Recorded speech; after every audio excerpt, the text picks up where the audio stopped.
아멘.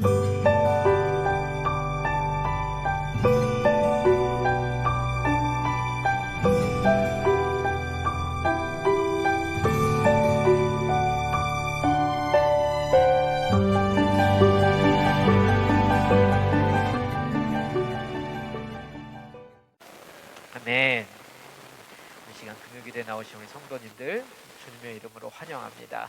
서로 바라보시면서 오늘 또 이렇게 인사하실게요. 주님 바라봅시다. 우리 이렇게 인사하시겠습니다. 주님 바라봅시다. 아멘. 오늘 말씀 시작하기 전에 광고 몇 가지 있어서 먼저 말씀을 좀 드리겠습니다.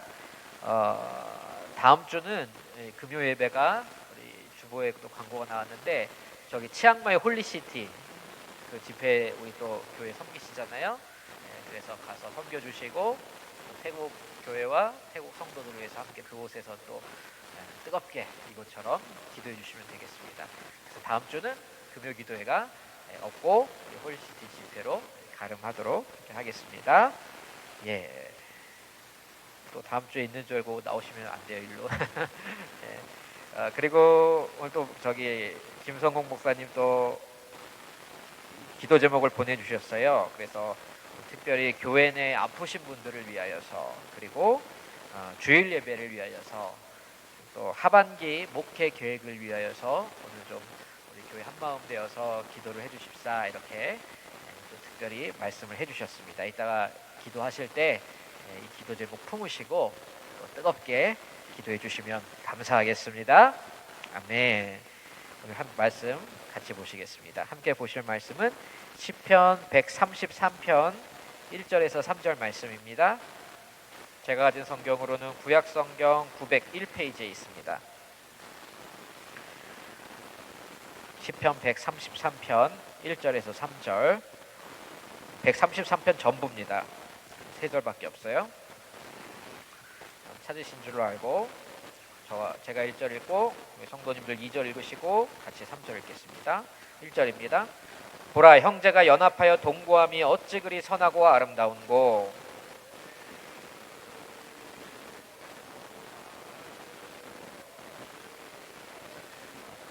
같이 읽겠습니다. 헐몬의 이슬이 시온의 산들에 내림 같도다. 거기서 여호와께서 복을 명령하셨나니 곧 영생이로다. 아멘. 할렐루야. 아멘. 네, 오늘 우리가 함께 보는 시편 133편은 우리가 아는 성경의 모든 장들 중에서 아마 가장 짧은 장이지 않을까 이렇게 생각이 듭니다. 단 3개의 구절로만 이루어져 있어요. 혹시 2개로 된 장 아시는 거 있으신가요?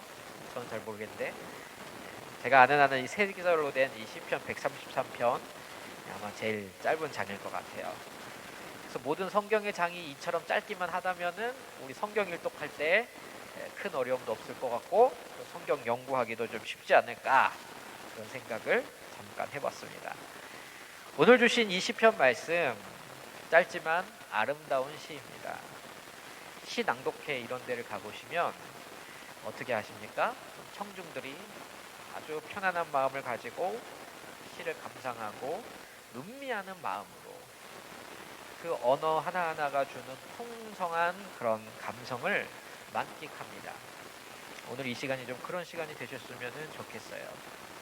물론 하나님의 말씀이므로 우리가 경외하는 마음 또 말씀의 권위 앞에 순종하려고 하는 이 태도는 잊지 마시되 다만 오늘 말씀의 장르가 시지 않습니까? 그러니까는 이 시를 받는 사람들답게 시는 원래 노래와 감상을 위해 태어난 장르입니다. 때문에 이 시간 우리 성도 여러분 우리 머리와 마음을 함께 여시어서 하나님의 이 아름다운 축복의 말씀 풍성하게 맛보시고 누리시고 품으셔서 돌아가시기를 축원합니다. 자, 그럼 함께 1절을 먼저 보시겠습니다. 형제가 연합하여 동거하는 것에 대한 아름다움을 노래하고 있습니다. 여기서 형제란 누구일까요? 첫째로 남자들만을 지칭하는 것이 아닙니다. 그럼 자매가 연합하여서 뭘 하는 것은 하나도 아름답지가 않은가? 그런 성별을 강조하는 의미가 아니란 것이지요. 또 둘째로 가족만을 지칭하는 것도 아닙니다. 왜 그런가요? 그럼 누구를 지칭하는 것이 이 형제의 바른 뜻일까요? 자, 그것을 먼저 알아보기 위해서 오늘 부제를 한번 보시지요. 이 시편 맨 위에 써 있는 색깔이 다른 소개입니다. 오늘 함께 보는 시편 133편의 부제가 이렇게 쓰여 있습니다. 보시면은 다윗의 시, 곧 성전에 올라가는 노래 이렇게 쓰여져 있죠. 이렇게 안 쓰여져 있으신 분은 성경책을 조금 더 돈을 투자하셔가지고 좋은 걸 좀 사시면 돼요. 시편의 120편부터 134편까지가 성전에 올라가는 노래입니다. 총 15편의 시가 이와 같은 부제가 달려 있어요. 이 시편들은 어떤 시들인가? 아마도 예루살렘 성전에 이제 제사를 드리러 가는 사람들이, 예루살렘은 산 꼭대기에 있는 도시예요. 그러니까 항상 성경에서 어떻게 표현을 합니까? 올라간다 이렇게 표현을 해요. 예루살렘으로 올라간다, 성전으로 올라간다 이렇게 표현을 합니다. 이 사람들이 하나님께 예배를 드리러 갈 때 마음의 준비도 하고 노래 부르며 가니까는 어떻겠습니까? 힘도 좀 나겠죠. 그리고 피곤도 이기고 흥도 돋구고 이런 목적으로 사용된 시들이 바로 이 노래들이라 이렇게 추정이 됩니다. 우리들도 예배 드릴 때 보면 맨 앞에 순서에 뭐가 있습니까? 찬양이 있지요. 찬양하면서 예배로 들어가는 우리의 마음을 준비하시기도 하고, 또 우리 가운데 임재하시는, 찬양 가운데 임재하시는 그 하나님을 바라보며 우리가 예배로 들어가는 것이에요. 특별히 먼 나라나 먼 지방에서 이 절기를 맞아 예루살렘으로 제사 드리러 오는 이 사람들을 일컬어 순례자라 이렇게 불렀는데요. 이 예루살렘으로 찾아올 때 그 순례 여정이 참 길지 않습니까? 그 여정 가운데서 이 노래들을 부르면서 또 아이들에게 이 노래들을 가르쳐 줍니다. 그렇게 하면서 예루살렘으로 하루하루 그렇게 찾아서 그 여정을 오는 것이에요. 오늘 시편 133편의 부제를 보니 다윗이 이 노래를 지었다고 합니다. 그런데 다윗 때는 우리 잘 아는 것처럼 예루살렘 성전이 아직 없었지요. 솔로몬이 지었잖아요. 다윗은 대신 뭘 했습니까? 성전을 지을 재료들을 다 준비해 줬어요. 그러니까 아마도 다윗이 얼마나 이 성전을 사모하고 하나님께 드려지는 이 예배를 사모했는지 내 자식 솔로몬이 지어서 봉헌할 그 성전과 또 그곳에서 드려질 예배를 상상하면서 그때 불려질 노래까지도 아마 먼저 만들어 놓은 것이 아닐까 이렇게 생각이 듭니다. 아니면 다윗이 개인적으로 이렇게 지어놓은 시들을 후대의 사람들이 성전에 올라가는 노래다 이렇게 채택하였을 수도 있겠지요. 어쨌든 그래서 이 시를 쓴 다윗이 왕이 되던 그때 그 당시 이스라엘 상황이 어떠했는가를 우리가 생각해 보면 다윗의 이 노래를 좀 더 우리가 깊이 있게 생각해 볼 수가 있을 것 같습니다. 다윗이 왕이 되었던 그 시절 그 앞뒤로 역사를 보면은 아주 그 사건들이 12지파로 구성된 이 이스라엘 한 민족이 서로 각자의 이득과 생각에 따라서 찢기어지고 또 싸웠던 일들이 제법 많이 일어났었던 때였어요. 사사기 말미에는 이 레위인의 첩사건이 있었죠. 그 결과로 베냐민 지파가 몰살당할 뻔한 그 사건이 기록이 되어 있습니다. 또 다윗이 왕으로 옹립할 때에도 지파가 나눠졌었어요. 사울을 받드는 11개 지파와 또 다윗을 왕으로 옹립한 유다 지파. 그러다 나중에 다윗이 다 흡수 통일을 이제 하게 되죠. 12 지파를 다 흡수 통일을 하게 됩니다. 근데 바로 밑에 다윗의 아들 솔로몬 때만 가도 또 왕권 때문에 분쟁이 있었었고, 그러다가 솔로몬 아들 때에 가서는 어떻게 됩니까? 나라가 완전히 분열이 돼서 북이스라엘과 남유다로 분열이 되어버립니다. 그냥 다윗 본인의 인생만 보더라도 그 인생 가운데 친아들이 쿠데타를 일으키는 바람에 왕의 자리에서 쫓겨나 본 적이 있는 몸이었지요. 그러니까는 다윗의 때는 이 민족 분열이 끊이지가 않던 그런 때였습니다. 그러니 다윗의 마음속에는 늘 이런 소망이 자리 잡고 있었을 것입니다. 우리 백성, 아브라함의 자손이자 야곱의 아들들 한 핏줄 하나님이 세우신 12지파가 좀 서로 싸움과 갈등을 그치고 하나가 되어 성전에 나와 하나님께 예배드린다면 그 모습이 얼마나 보기가 아름다울까. 하나님 보시기에 얼마나 그 모습이 기쁘시겠고 하나님 좋아하실까. 아마 이것이 다윗이 성전 건축의 자재들을 준비하며 평생을 품었었던 비전일 것입니다. 그러므로 여기서 말하고 있는 형제가 연합하여 동거한다는 것은 명절날 단순히 우리 가족 친지들 모여 재미있게 우리끼리 하하호호 옛날 얘기하고 즐거워하는 그 모습을 말하는 것이 아니겠지요. 이 말씀은 하나님의 백성들이 하나님께 예배하기 위하여 함께 모이고 함께 일하고 함께 사랑과 교제를 나누며 함께 거하는 그 모습들을, 그 장면들을 말하고 있는 것입니다. 그 장면들이 모여 클라이막스를 이루는 순간 형제가 연합하여 동거함의 그 대표적인 장면이 뭘까요? 바로 예배인 것이죠. 우리 성도님들이 모여서 함께 준비해가고 만들어가고 때로는 땀도 흘리고 머리도 싸매고 희생하고 양보하며 그렇게 드려지는 그 예배의 자리가, 이 교회의 그런 모습들이 우리 하나님 보시기에 그렇게 아름답고 기쁘고 흡족스러운 장면이라는 것입니다. 제가 중앙교회 수요 예배, 금요 예배만 나오고 주일 예배는 태국교회를 가잖아요. 그런데 지난 3주간은 목사님이 이제 안 계셔서 주일학교 설교를 저에게 맡겨주셔서 주일 예배를 근 한 1년 만에 중앙교회에서 드렸습니다. 3주니까 3번 드렸어요. 오랜만에 주일 예배를 들으니까는 모르는 분들도 참 많고, 근데 저만 모르는 줄 알았더니 다른 분한테 물어봐도 똑같이 모르고 계시더라고요. 저 스스로도 느끼면 이제 새신자 같은 그런 느낌이 이제 드는 거예요. 와서 앉아 있는데 적응이 잘 안 됐어요. 매주 와서 설교를 하는데도 제 마음은 새신자인데 아무도 저를 새신자로 대우를 안 해주시더라고요. 헌신자로 대우를 해주셨습니다. 그러면서 주일날 예배가 준비되는 모습, 예배가 드려지는 모습, 또 예배가 끝나고 식사하고 부서들이 모여서 정리하고 이런 모습들을 제가 오랜만에 와서 보는데 제 마음속에 얼마나 감동이 되었는지 모릅니다. 주일 예배는 금요 기도회 같은 분위기가 아니었어요. 주일 예배는 분위기가 아주 밝았습니다.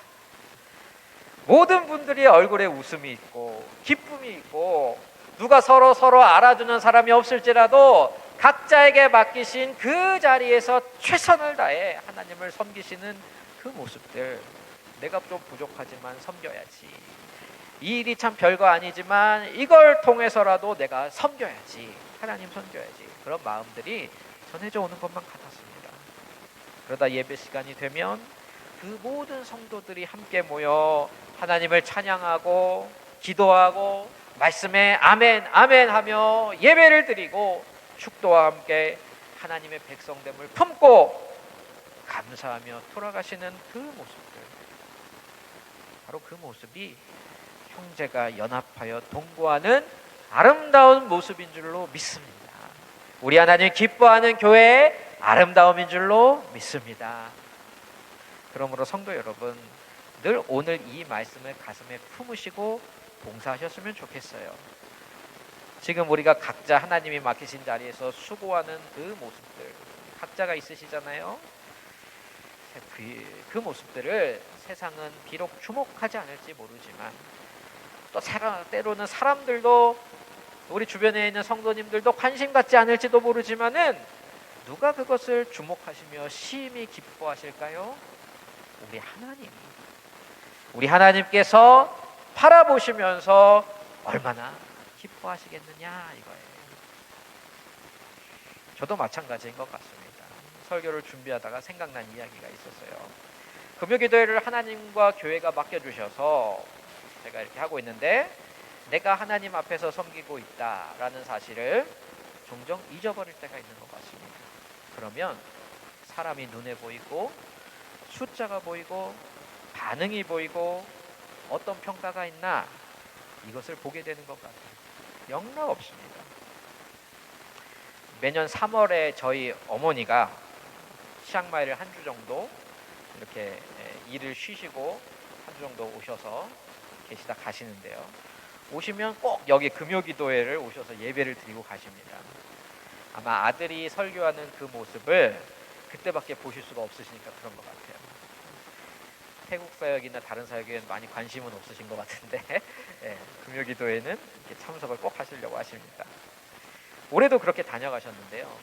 하필 어머니가 금요기도에 오셨을 때가 또 3월이기도 하고 그때 또 이제 무슨 다른 행사도 있고 그래가지고 저기 거의 안 계셨어요, 성도님들이. 네.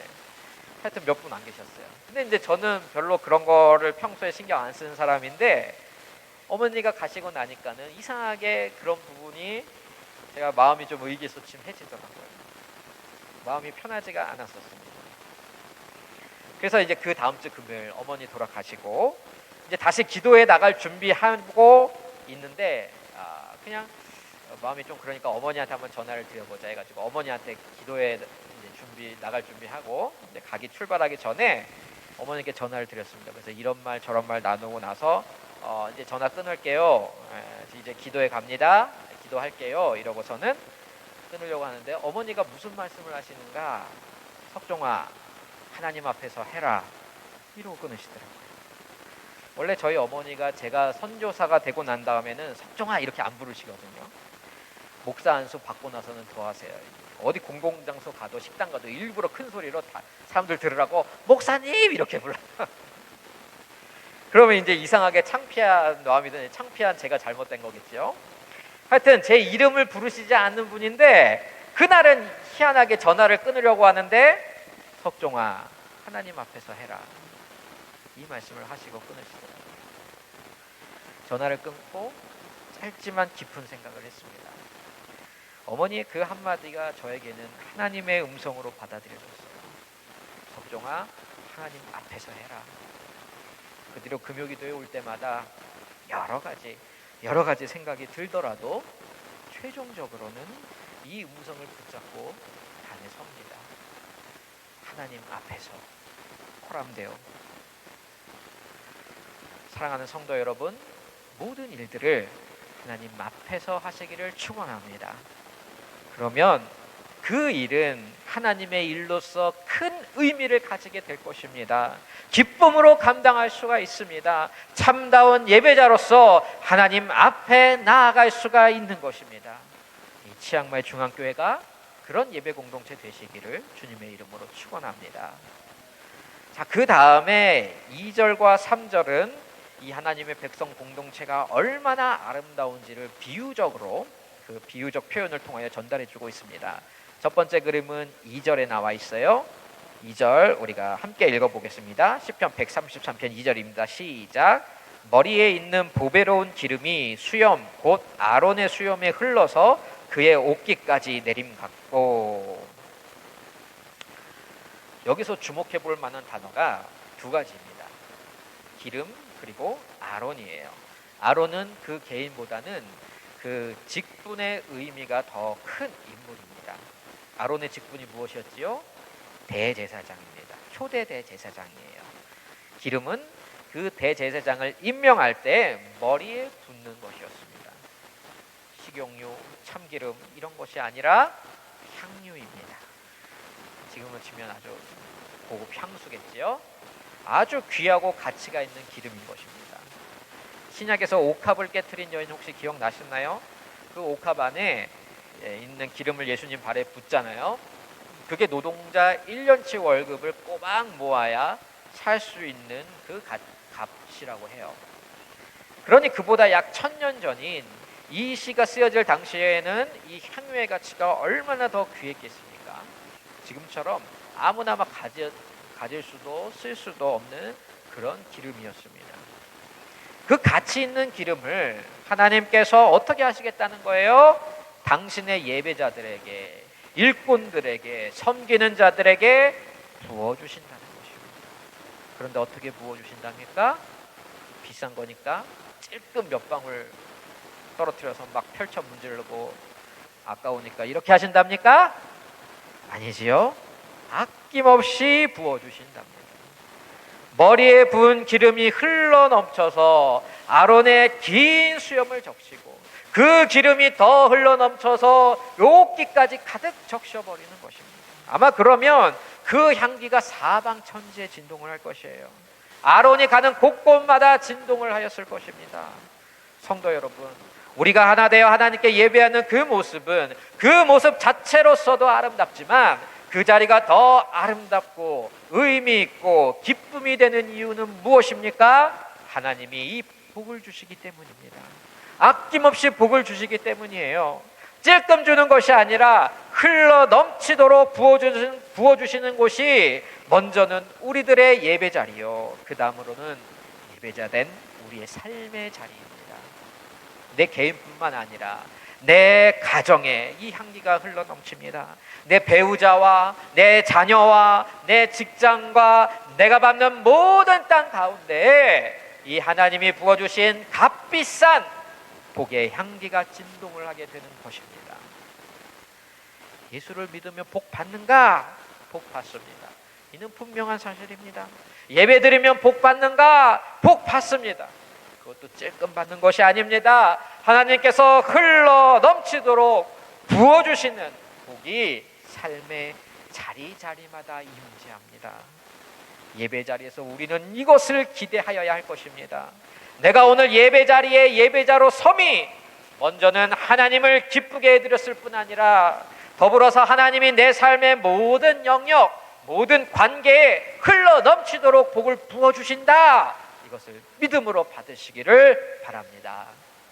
우리가 이것을 깨닫게 된다면 성도 여러분, 우리는 결코 예배 자리를 소홀히 여기거나 가치 없는 시간으로 생각지 않을 것입니다. 무슨 일이 있어도 이 자리는 포기해서는 안 될 자리로 우리 삶에 매김될 것입니다. 비록 눈에 보이지 않아도 이 축복을 바라보며 기대하며 믿고 그분께 나오는 모든 자들에게 하나님은 오늘 말씀하신 축복을 그 인생 자리에 분명히 허락해 주실 것입니다. 예배 자리를 통하여 또 예배자로서의 삶을 통하여 인생의 향기로운 기름과 같은 복들 넘치도록 누리시는 성도님들 되시기를 소망합니다. 1절에서 말하는 아름다움의 두 번째 비유는 우리가 3절에서 확인할 수가 있습니다. 하나님의 백성들로 부름받은 공동체의 삶의 모습이 마치 뭐와 같다는 것입니까? 헐몬의 이슬이 시온의 내림 같다 말합니다. 헐몬산은 이스라엘의 가장 높은 산입니다. 아주 웅장한 산이에요. 저는 실제로 가보지 못했습니다. 그러나 인터넷 검색을 통해서 사진을 봤습니다. 여러분도 댁에 가셔서 한번 찾아보세요. 사진으로 이 헐몬산을 보시면 이 산꼭대기에는 눈이 덮여 있어요. 한번 상상해 보시기 바랍니다. 그 더운 광야 벌판 가운데서 저 멀리 우뚝 솟은 그 설산이 얼마나 신비스럽고 웅장해 보이겠습니까? 지금은 거기가 스키장이 있다고 해요. 이스라엘에게 이 헐몬산은 보기에만 대단한 것에 그치지 않고요, 그 산에 눈이 녹아 무엇을 만드는가? 요단강으로 흘러내립니다. 또 이 산의 높이가 2800m급이니까 온도가 아주 저기온이겠지요. 이 차가운 공기가 공기 중에 수분을 급격히 냉각시키면서 밤새 뭐가 생길까요? 이슬이 생기는 것입니다. 밤새 이 이슬이 바람에 실려서 이스라엘의 온 전역에 내리게 되는 것이에요. 그 물이 부족한 척박한 땅에서 이 이슬을 통해 땅에 풀이 나고 싹이 나고 나무를 자라게 하는 것입니다. 이스라엘의 모든 생명들은 기나긴 건기를 견뎌낼 때마다 매일매일 공급되는 이 헐몬의 이슬을 통하여서 버텨내었습니다. 그러니까 헐몬산은 이스라엘에게 어떤 의미이겠습니까? 이스라엘에 거주하는 모든 산 것들에게 생명을 공급해주는 젖줄, 생명의 근원 같은 곳이 바로 이 헐몬산이 가지는 의미였습니다. 우리 하나님은 어떤 분이신가? 바로 우리 인생에 이 헐몬산처럼 필요한 이슬과 물을 공급해 주시는 생명의 원천이십니다.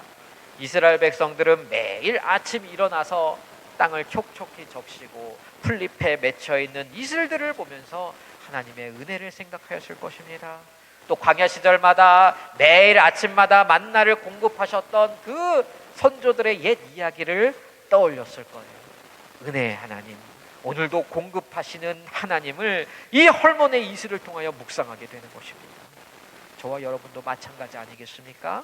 매일 아침 눈을 뜰 때마다 우리가 잠들어 있던 그 순간에도 나를 지켜주셨던 하나님, 새 날을 주신 하나님께 감사하며 일어나시지 않으십니까?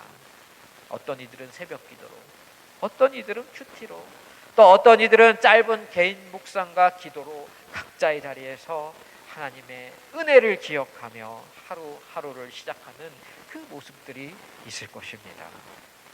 하나님의 백성이 삶의 자리에서 살아가는 하루하루의 모습이 바로 이와 같다는 것입니다. 하나님의 백성은 무엇으로 살아갑니까? 헐몬에서 내리는 이슬, 즉 하나님이 날마다 공급하시는 은혜와 돌보심으로 살아갑니다. 우리 삶에서 때로는 이른 비가 그칠 때가 있습니다. 기대하던 늦은 비도 영 소식이 없을 때가 있어요. 그래서 인생이 메마르고 한 해 농사가 망할 것 같고 이 땅에서 도저히 못 살 것 같이 느껴지는 그 순간들이 어쩌면 지금도 우리의 처지일지도 모릅니다. 그러나 그때 우리가 무엇을 기억하여야 하겠습니까?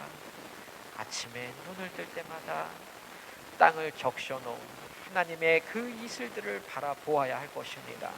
날마다 공급하시는 은혜와 사랑을 붙잡고 이 기나긴 건기를 버텨내야 하는 것입니다. 그분이 여전히 오늘도 우리를 사랑하시기에 이슬을 내리십니다. 말씀을 허락하시고 기도의 자리로 부르셨습니다. 그렇다면 아직 소망은 있는 것입니다. 하나님이 돌보신다면 우리에게 절망할 이유는 없는 것입니다.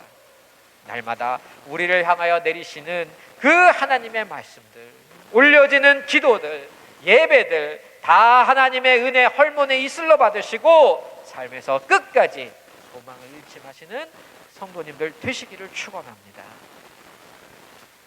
우리가 이 땅에서 이처럼 예배를 중심으로 말씀을 중심으로 하나님의 백성다운 백성에 걸맞게 살아갈 때에 하나님께서는 그런 우리들의 삶에 큰 복을 명령하십니다.